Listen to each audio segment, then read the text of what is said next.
opportunity. In regard to the state of the national address, the President talked about promoting commercial agriculture and the sector in general. Honorable Speaker, it's true that agriculture is a backbone of our country, supporting over 70% livelihoods. So prioritizing it in our national planning is very important. However, when it comes to budgeting, the allocation which the sector gets has remained insufficient to address gaps that are crippling it.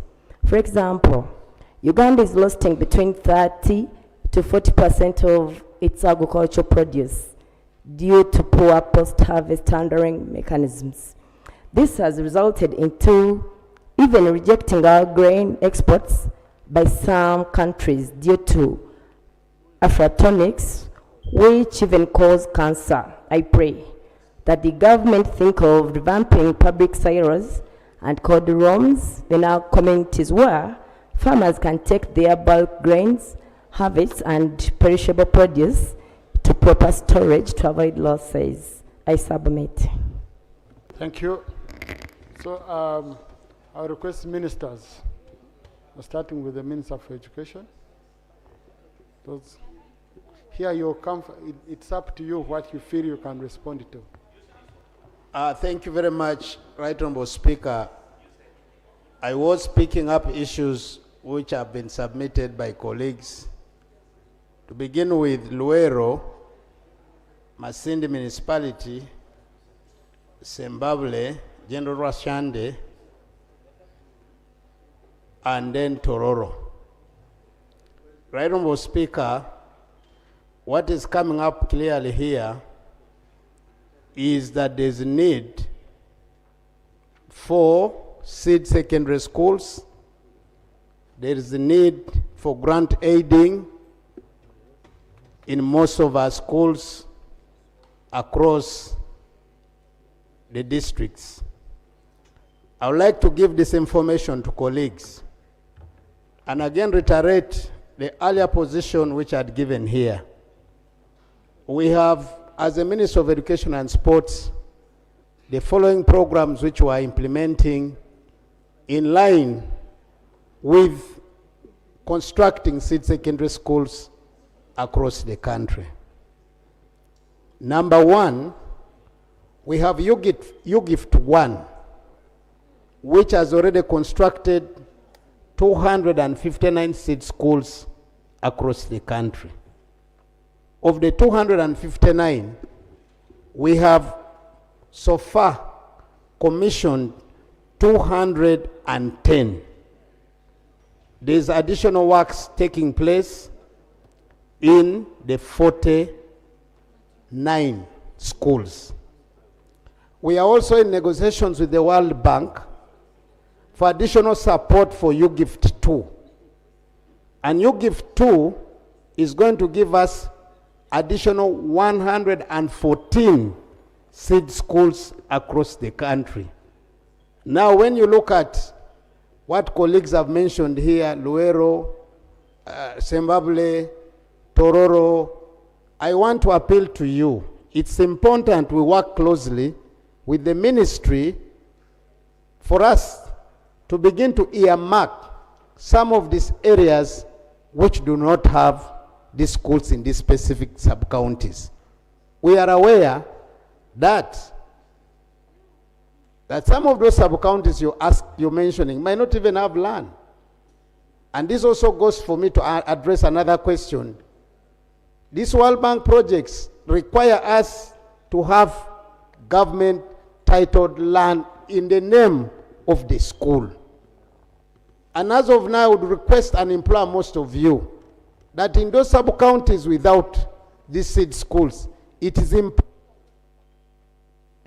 Right Honourable Speaker, it's important you work with the local authorities to ensure land is secured, titled in the name of the school, so when we communicate for these projects to be given out, you come out and this is done within the time. The second project I want to talk about, Right Honourable Speaker, is what we call Uganda Learning Acceleration Program.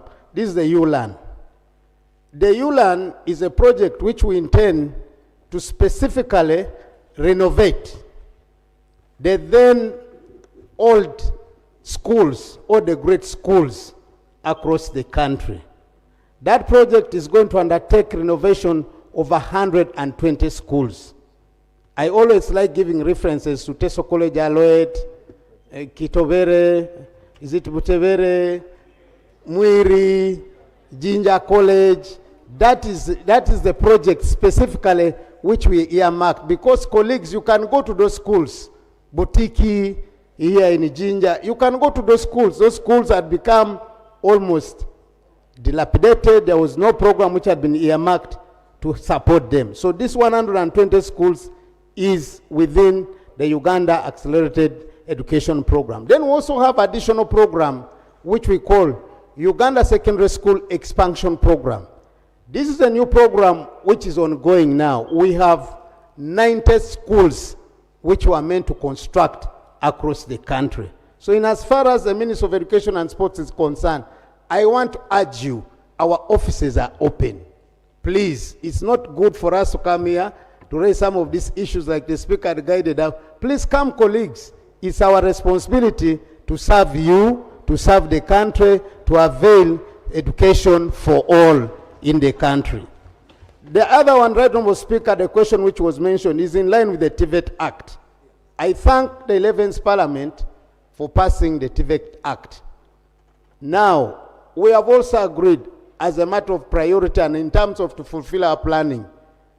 If you all know, the plan was to have a constituency TVET institution in every constituency. But in line with the available resources, we are now first prioritizing sorting out a district. Because there are districts which do not have a TVET what? Institution. So as the leaders in the Ministry of Education and Sports, so far, we have pended constituency drive. We first sort out district drive for us having a technical institute, at least per every district across the what? The country.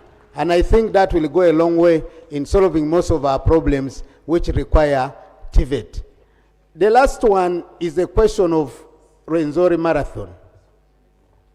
I want to confirm that as a Minister of Education and Sport, and especially I want to thank the Right Honourable Speaker who is chairing this House, is a lover, a supporter of this Rwenzori Marathon. He guided us that we, as government, we must come in to support this project. Colleagues, you're not appreciating me. Let's clap for him. Now, yeah, we can extend for another 1 hour, I think. No. Right Honourable Speaker, I remember, they might not know, but this initiative to support sports tourism, and the focus now is on set.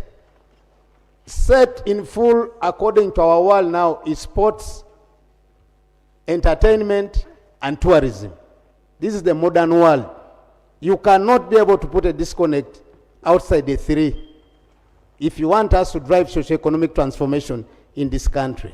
The speaker here, the chair of the session today, did meet my senior minister and requested the government and the Ministry of Education and Sports to come in to support Amos Wakesa in the drive of sets, and particularly in the Rwenzori sub-region. As the Minister of Education and Sports, we have given $1 million, which is 3.7 billion, to support the Rwenzori Marathon. And it's our plan to build it in the next 5 years. So the people of Kasese, we are fully, as government, committed, and as the Minister of Sports, in that focus. Last but not least, is to ask my colleague, the MP for Hoima City, Honorable Isma Kasule. The question of, we really have to agree, Right Honourable Speaker, is aware that under the AFCON project, we are supporting Hoima City with money for beautification. But is also aware that he has orcas in the city. Is aware that we are supporting them with money for cleaning the city. So now, my brother, we cannot invite guests, visitors to come to a place which is dirty. It's my humble appeal that these orcas, with due respect, we must accept time is now. They left the streets so that when our visitors come, those streets should be having flowers. It should be beautiful for them to appreciate the beauty of Uganda. This PDM we're talking about, it is our role as leaders to educate them, to go to the right address where these market spaces are for them to continue doing their what? Their business. So it's my humble appeal as your really the AFCON minister for purposes of this project that time is now. We have 1 year to go for this project. I thank you, Right Honourable Speaker, for giving me this space. Thank you. Thank you. Now, Honourable Peter, yesterday, my brother from Lira came to me. He had an issue which I want to take this opportunity that he raises now. Okay? So that it sounded urgent. It needs your intervention, Arif.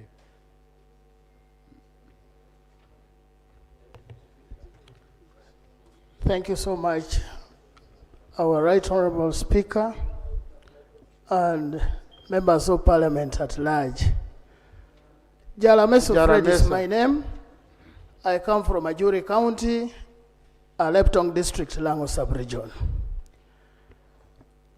Right Honourable Speaker, yesterday on New Vision, Ministry of Works advertised for bids for AFCON roads, Lot 1 up to Lot 9.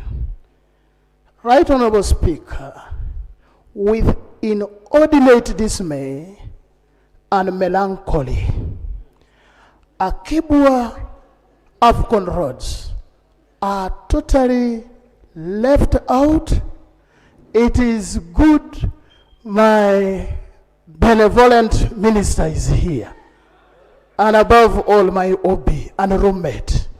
Now, Honorable Minister, you went to Lango Sub-Region and you said Akii-Bua is going to host AFCON. You did it on the ground of Town College. May you assure the people of Lango today that Akii-Bua is going to host AFCON, even when the roads connecting to Akii-Bua are not in the project of Ministry of Works. Secondly, the road from Konayer up to Bobby, connecting to Gulu Airfield, supposed to transport people landing on planes to Akii-Bua. Totally nothing. Thirdly, the training grounds in Gulu, Peche Stadium, and then Lira University training grounds. Totally left out. The name Akii-Bua, I'm sure, was used to attract hosting of AFCON in Uganda. Right Honourable Speaker, may you intervene in this matter through your position, because the Right Honourable, the minister here seems to be overwhelmed. I beg to submit specifically on Akii-Bua. Thank you. Now, but Honourable, I just wanted to caution you, when we've sat for this long, you be cautious of the English you use. Those heavy words, eh? We already tired. You use very heavy words. You be kind to us, okay? I just it's on the right note, Honourable. You can see a true literature teacher. Honourable Peter, I hope you understood properly. I very well. Like, Right Honourable Speaker, like he correctly said, Honourable Jalameso was my roommate. Yeah, we studied together in A level. So you're used to So I'm used to those jargons of honourable colleague. They are not new to me, particularly who was his OB. But in a special way, I congratulate him. The pain is that he again removed my very close friend. It's the one which I'm yet to take into my heart with the realities. But now that he's a member of Parliament, welcome to Parliament. Right Honourable Speaker, to the subject matter the colleague has just mentioned. And I think it's not going to be the first time nor the second time, and subsequently I will continue coming to explain to this House on matters concerning AFCON 2027. For the record, and this I've said not once, not twice, when we are putting up a bid, fortunately, Right Honourable Speaker, you are the one who led the team. Today, I'm very lucky that you are in chair. Our bid to get the hosting rights to host AFCON 2027 as per Moja was led by none other than Right Honourable Thomas Akii-Bua, and he led our team to Cairo.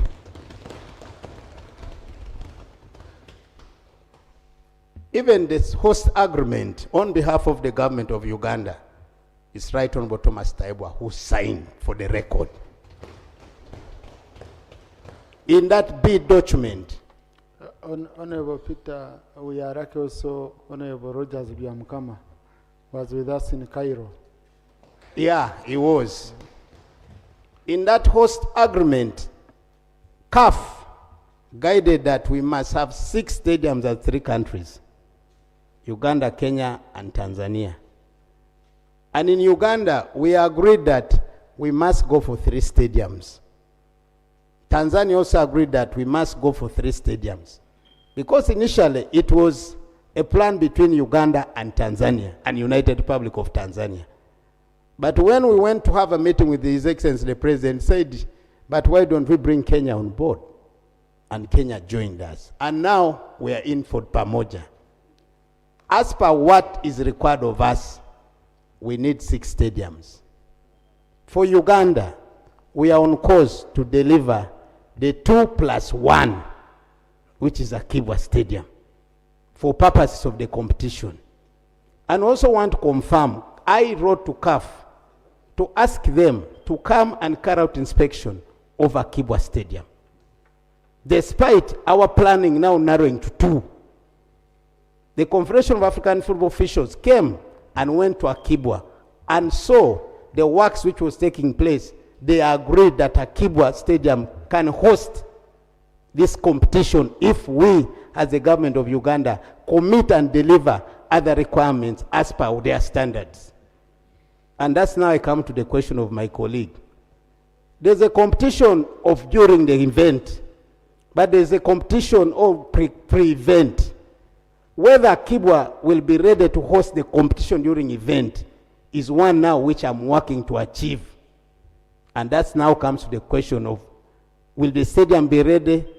That you can speak for yourself, because you know very well that the contractor is working 120% to ensure they harness the facility by December. The question of roads is one I want again categorically say. The mandate under the road sector is not Ogwang's mandate. It's a mandate under the Ministry of Works and Transport. And that I want to be categorical clear here. No wonder here now, even those roads you've seen, they have advertised as AFCON roads. It's not Ministry of Education and Sports. It's the Ministry of Works and Transport. But they have been clustered as AFCON roads. So will they be worked on? I am working closely with the Ministry of Works and Transport to ensure government supports and looks at the urgency of these roads to be worked on, because it's one of the requirements of CAF. The question of Icheme, Konayeri, Icheme, Bobby. The president directed me to move with the contractor, same contractor which builds Akii-Bua now, to take them around that road. I did it. Where is the matter? This matter requires government of Uganda to pre-finance. The negotiation of pre-financing is not mine, it's the Ministry of Finance, which is handling this. I think, Honorable Minister, what is very important is that you're coordinating with the Minister for works. Exactly. Okay? Yes. So coordinate so that we speak the same language. There is a reason why I'm bringing this Right Honourable Speaker, and I want colleagues to pick this clearly. Mandates, education, sporting, roads, works. So as far as I'm concerned, my colleague Honourable Jalameso, we are working closely to ensure that these roads, once a valuable budget is in place, they will be worked on. It's to our interest. I thank you, Right Honourable Speaker. Thank you.